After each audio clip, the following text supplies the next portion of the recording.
नमस्कार. आज आपण एक जबरदस्त असा IPO पाहणार आहे. अशाच प्रकारे आपण मागे सुद्धा आदित्य इन्फोटेक या कंपनीचा IPO पाहिलेला होता. त्याचा प्रॉपर व्हिडिओ आपण बनवलेला होता. तर तो IPO मार्केटमध्ये लिस्ट होताना 50% पेक्षा जास्त प्रीमियमने लिस्ट झालेला आहे आणि जेवढेही आपले ज्यांनी एनरोल झालं होतं आणि ज्यांना अलॉटमेंट झालेली आहे, अशा सर्वांना 50% पेक्षा जास्त एका दिवसामध्ये रिटर्न आलेले आहे. तसाच अजून एक IPO होता NSDLचा. त्याच्यामध्ये सुद्धा 35% जास्त प्रीमियमने लिस्ट झाला आणि त्याच्यामध्ये जबरदस्त असे रिटर्न मिळालेले आहेत. आज आपण असाच एक जबरदस्त IPO घेऊन आलेलो आहे. त्याचे आपण व्यवस्थित सर्व डिटेल्स पाहूया. पहिल्यांदा पाहूया त्या कंपनीचं नाव काय आहे? त्या कंपनीचं नाव आहे रागिल रिसोर्सेस. कंपनीचं नाव आहे रागिल रिसोर्सेस. स्पेलिंगकडे लक्ष देऊ नका. कंपनीचं काम काय आहे? कंपनी काम काय करते? कंपनी मका बनते ना आपली, शेतामध्ये मका असते. ती जी मका आहे त्या मक्यापासून वेगवेगळे प्रोडक्ट बनवत असते. असे टोटल 11 प्रोडक्ट त्यांचे आत्ता मार्केटमध्ये अवेलेबल आहेत आणि आत्ता ते अजून 2 प्रोडक्ट लॉन्च करण्याच्या तयारीमध्ये सुद्धा आहेत. ओके. त्याच्यानंतर किती इंडस्ट्रीमध्ये काम करते? कंपनी जी आहे ती टोटल 8 इंडस्ट्रीमध्ये काम करते. म्हणजे वेगवेगळ्या कंपन्या आहेत, वेगवेगळ्या इंडस्ट्रीज आहेत. ही सर्व माहिती आपण त्यांच्या ऑफिशियल वेबसाईटवर सुद्धा पाहणार आहे. चला आपण ऑफिशियल वेबसाईटवरती त्यांच्या पाहूया. रेगिल रिसोर्सेसची कंपनीचं वेबसाईट आहे. त्याच्यामध्ये आपण होम पेजवरती आलेलं आहे. होम पेजवरती आपल्याला दिसतंय फूड इंडस्ट्री आहे, पेपर इंडस्ट्री आहे, पॅकेजिंग इंडस्ट्री आहे, टेक्सटाईल आहे, फार्मास्युटिकल आहे, कलर आहे, ॲडेसिव्हज आहे आणि बिल्डिंग मटेरियल आहे. तर वेगवेगळ्या अशा 8 इंडस्ट्रीमध्ये कंपनी काम करते आणि कंपनीकडे साधारण 11 पेक्षा जास्त आत्ता रेडीमेड प्रोडक्ट आहेत. येलो डिस्ट्रिन आहे, व्हाईट डिस्ट्रिन आहे, कर्ण फ्लोअर आहे, आयसिंग शुगर आहे, बेकिंग पावडर आहे किंवा कस्टर्ड पावडर आहे. असे वेगवेगळे 11 प्रोडक्ट त्यांचे आत्ता मार्केटमध्ये अवेलेबल आहेत आणि 2 प्रोडक्ट ते लॉन्च करण्याच्या तयारीमध्ये सुद्धा आहेत. ओके. तर आता हा त्यांनी जो IPO आणलेला आहे, त्या IPOच्या मागचं उद्दिष्ट काय आहे? तेही आपण थोडंसं व्यवस्थित पाहूया. त्यांनी जो IPO आणलेला आहे, त्या IPOच्या मागचं जे काही उद्दिष्ट आहे, ते त्यांना साधारण 306 CR या IPOमधून त्यांना जमा करायचे आहेत. त्याच्यामधले 210 CR जे आहेत, ते त्यांना फ्रेश पाहिजेत. म्हणजे नवीन लोकांकडून पाहिजेत आणि दुसरं जे 96 उरलेले 96 CR आहेत, त्यांनी OFS म्हणजे ऑफर फॉर सेल म्हणून हे 96 CR जमा करणार आहेत आणि ह्याचे टोटल होते 306 कोटी. ओके. तर अशा प्रकारे हे त्यांचं उद्दिष्ट आहे आणि ते ह्या पैशाचं करणार काय आहेत? सर्वात महत्त्वाचं, ते या पैशाचा उपयोग काय करणार आहेत? तोही आपण पाहूया. या पैशाचा उपयोग एक एक नंबरला असेल 159 CR जे आहेत, ते जुने त्यांचे जे काही कर्ज घेतलेले आहेत, ते परतफेड करण्यामध्ये वापरणार आहेत आणि जी काही रक्कम उरलेली आहे, ती त्यांचे जे काही रेग्युलर कॉर्पोरेट पर्पज आहे, म्हणजे कंपनी चालवण्यासाठी किंवा फायनान्शियल जे काही वेगवेगळे त्यांना अजून मॅन्युफॅक्चरिंग असेल किंवा जे काही असेल कॉर्पोरेट कंपनीच्या रिलेटेड त्याच्यासाठी उरलेली अमाऊंट ते वापरणार आहे. ओके. तर ही झाली IPO त्यांचं IPOसाठी उद्दिष्ट काय होतं, ते का पैसे उभे करतायत मार्केटमधून आणि त्याचा वापर काय होणार होता. सर्वात महत्त्वाचं की ही IPO ही जी कंपनी आहे, ही कंपनीचं बॅलन्स शीट काय म्हणते, त्या कंपनी चांगली आहे का? त्या कंपनीमध्ये इन्व्हेस्टमेंट केली पाहिजे का? किंवा लाँग टर्ममध्ये कशी आहे? तर या कंपनीची थोडक्यात आपल्याला आर्थिक स्थिती पण माहिती पाहिजे.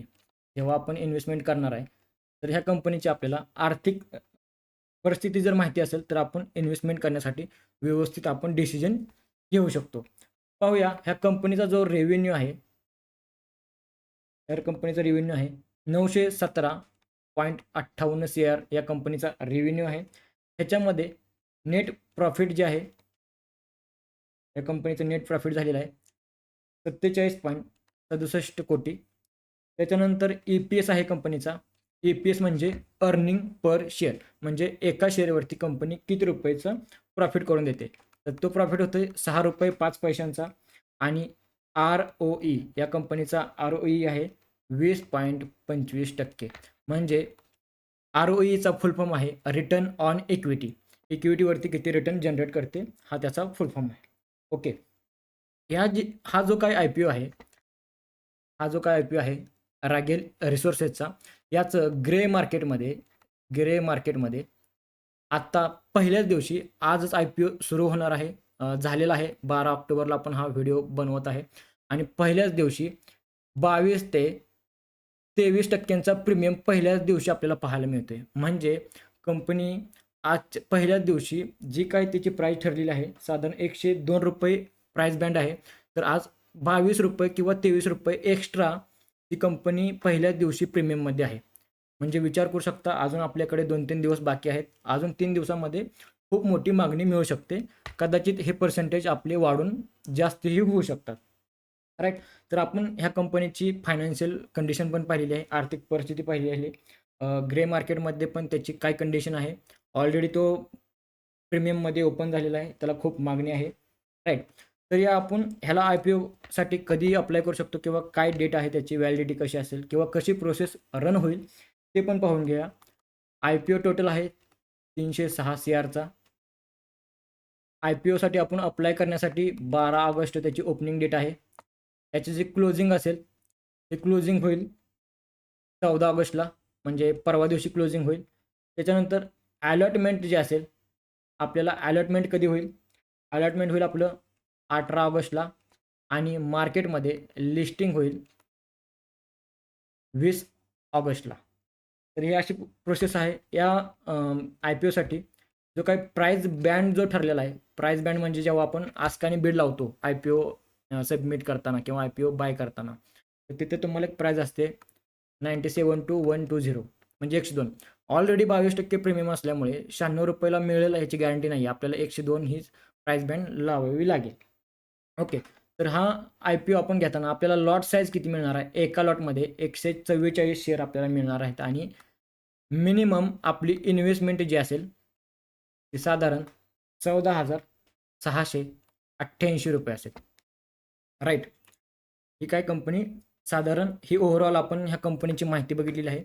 तर आता सर्वात महत्त्वाचा पार्ट, की हे कंपनी रन होते, तर त्यांचे ते प्रोडक्ट कोणते आहेत?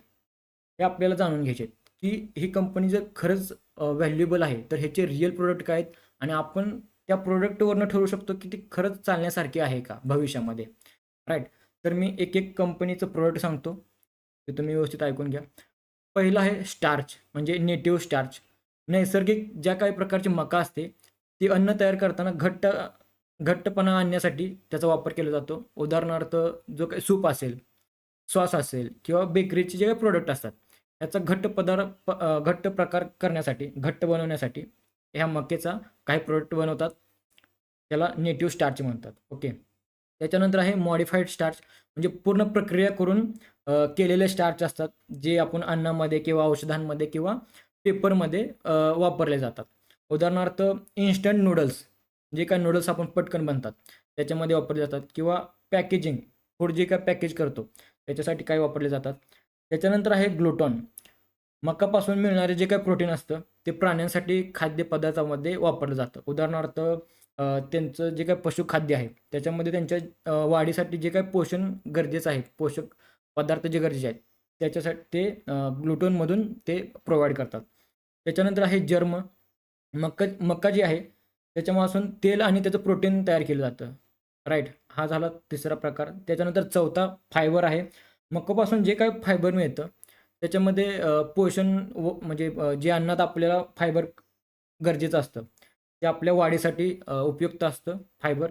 त्याच्यामध्ये हेल्थ फूड्स आणि ब्रेडमध्ये याचा वापर केला जातो. त्याच्यानंतर मक्याचं पीठ असतं. आपण मका घरगुती वापरासाठी खात असतो. त्याचा एक प्रकार आहे. आणि साधारण मक्याची जी आपण रोटी म्हणतो त्याला, भाकरी किंवा कुरकुरीत पदार्थ असतात मार्केटमध्ये तळण्यासाठीचे, त्याच्यामध्ये पण ते कुरकुरीतपणासाठी पण वापरले जातात.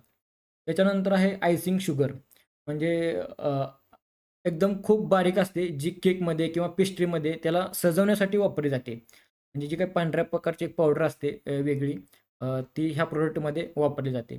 त्याच्यानंतर आहे कस्टर्ड पावडर. हे दुधात मिसळून पण गोड पदार्थ तयार करण्यासाठी हे त्यांचं प्रोडक्ट आहे. कस्टर्ड आणि डेझर्ट म्हणजे जे आपण काय आईस्क्रीम वगैरे जेवणानंतर खातो, त्याच्यामध्ये काही प्रोडक्ट प्रमाणामध्ये याचाही वापर केला जातो. त्याच्यानंतर आहे बेकिंग पावडर. केकमध्ये, ब्रेडमध्ये किंवा जे काही बेकरीचे प्रोडक्ट आहेत, त्याच्यामध्ये पण कच्चा माल जे काही मटेरियल लागतं, ते ही कंपनीसुद्धा प्रोव्हाईड करते. अशा वेगवेगळ्या 8 इंडस्ट्रीमध्ये या कंपनीचं काम आहे आणि त्याच्यामुळंच ह्या कंपनीला पहिल्याच दिवशी खूप मागणी आलेली आहे. ओके. तर ओव्हरऑल आपण पूर्ण IPOची माहिती घेतलेली आहे आणि IPOमध्ये इन्व्हेस्टमेंट कशी करायची असती याचा जर तुम्हाला व्हिडिओ पाहिजे असेल तर तो आपण अगोदरच अपलोड केलेला आहे. तुम्ही मागचा आपल्या YouTubeच्या प्लेलिस्टमध्ये जाऊन चेक करू शकता. तुम्हाला सविस्तर तिथं माहिती मिळालेली असेल.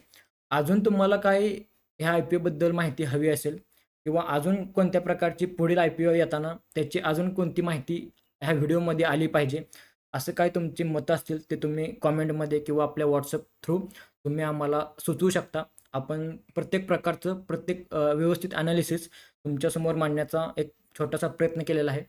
हा व्हिडिओ तुम्हाला कसा वाटला? ही माहिती तुम्हाला अशीच पुढेही पाहिजे का? हे तुम्ही मला कॉमेंटमध्ये सांगू शकता किंवा आपल्या WhatsApp थ्रू तुम्ही आम्हाला कळवू शकता. जर तुम्ही IPOमध्ये इन्व्हेस्टमेंट करणार असाल, तर हा व्हिडिओ पाहून कुठलाही निर्णय घेऊ नका. तुम्ही तुमच्या आर्थिक सल्लागाराचा सल्ला घ्या आणि नंतरच तुम्ही जे काही तुमचे जे आर्थिक डिसिजन असतील, ते तुम्ही घेऊ शकता. ओके. धन्यवाद.